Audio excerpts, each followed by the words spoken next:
na guys! Eto na po!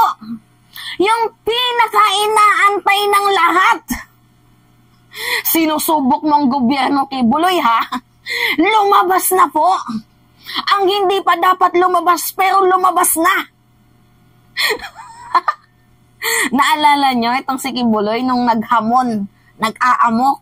Sige nga kung may kasalanan ako, dalhin nyo sa korte para nang mapatunayan natin. As well as yung mga ano niya, mga followers niya, supporters niya. Sige nga kung mayroong kasalanan, dalhin nyo sa korte. So ngayon, challenge accepted dito sa ating Department of Justice Secretary na si Boying Remulla. Dinala doon guys sa Pasig. At ito na nga po. Ito na yun guys. Yung papel na kinakatakutan ni Kibuloy, lumabas na po. Ito yung balita.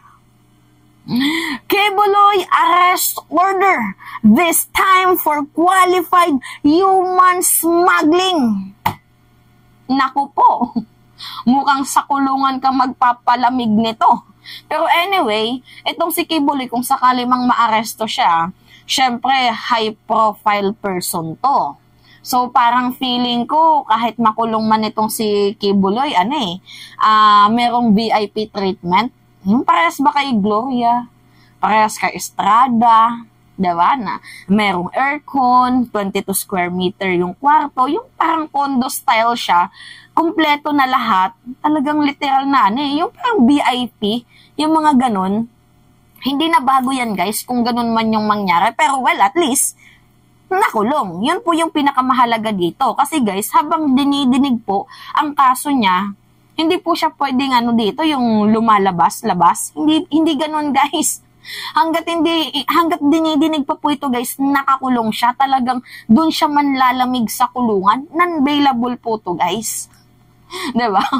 Yung warrant of arrest sa Senado, warrant of arrest sa Kamara, warrant of arrest doon sa Davao. Ano lang yan guys maliit lang na papel ang ginagampanan yan.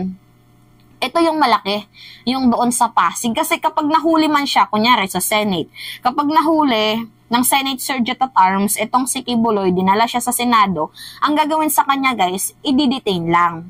And after niyang i-detain, kunyari nagsagawa na ng hearing, kunyari sabihin na lang natin 2 days siyang dinetain. So after 2 days, nagkaroon ng hearing, after nun, laya na po siya. Basta masagot niya lang yung question, masagot niya lang yung allegation, accusation sa kanya. After that, wala na yan guys, laya na itong si Kibuloy. Same din sa Kamara, sa legislative franchise na issue, sa prangkesa. After masagot yung tanong, diba? After lahat guys ng question, may kalinawan, diba? Kasi hindi naman korte po ang Senado at yung Kamara tatanungin lang siya dyan in aid of legislation niya. So, kapag nasagot niya yung question, diba? Kahit i-deny niya yan, basta sumipot siya, basta sumagot siya, after that, laya. Dito naman sa Davao Court, naghain ng warrant of arrest, pero maliit lang yan sa bulsa ni Kibuloy kasi available naman po guys yung kasong pagmamaltrato, sexual abuse, child abuse. Ano lang yan guys, maliit lang. Kumbaga, lang yan, ipot lang yan, barya lang yan para dito kay Kibuloy. So ngayon, dito talaga siya literal na iiyak sa inilabas ng Pasig Regional Trial Court. So basahin natin ang balita. Apollo Kibuloy has been ordered again arrested, this time for qualified human trafficking. Nako po, masakit to sa bangs guys.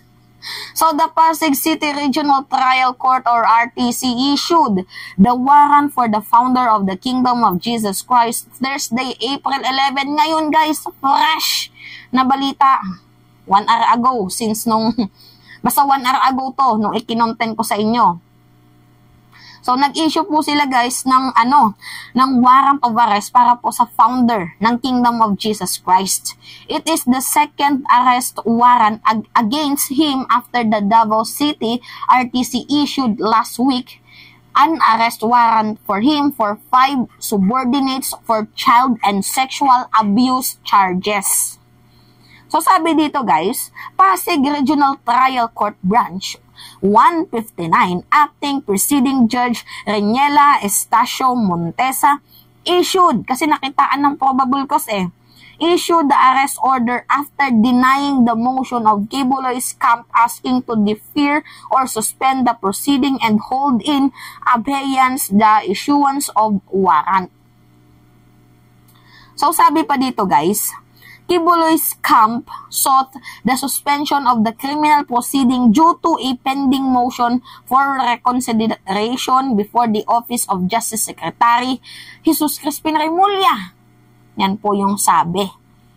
And sabi pa dito guys, but the prosecution argued that the Rule 116 of the Rules of Criminal Procedure only allows suspension of arraignment based on filing of a petition for a review before the Department of Justice DOJ, not a motion for reconsideration on a resolution for petition for review.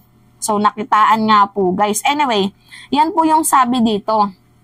Basahin nyo na lang. Basta yung pinaka-center of the news ngayon, naghain na nga po, guys, ng arrest warrant para po sa kaso niya na qualified human trafficking, which is non-bailable nga po, guys. So, naghain po sila ng motion for reconsideration, tapos failed naman palang mag-submit. Mga tarantado no? Diba? Ito yung sinasabi ko sa inyo, guys. Ayaw niyong mapabilang sa mga ganyang kaso, huwag kayong gagawa ng ng katarantaduhan in the first place. Matanda ka na, alam mo yung tama at mali.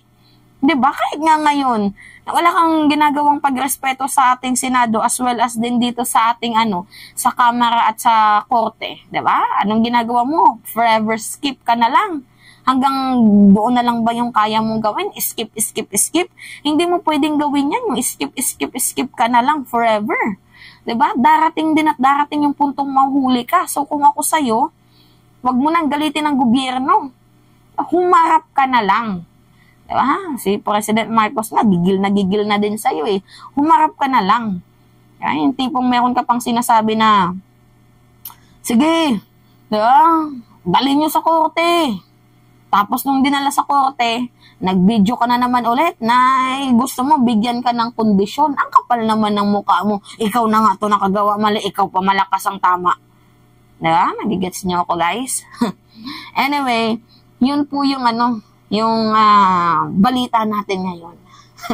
Diba? Na merong arrest order na itong si Pacquiao galing sa Regional Trial Court Branch ng Pasig. So, update ko kayo sa susunod pang balita kung magpapakita na nga ba itong si Kibuloy.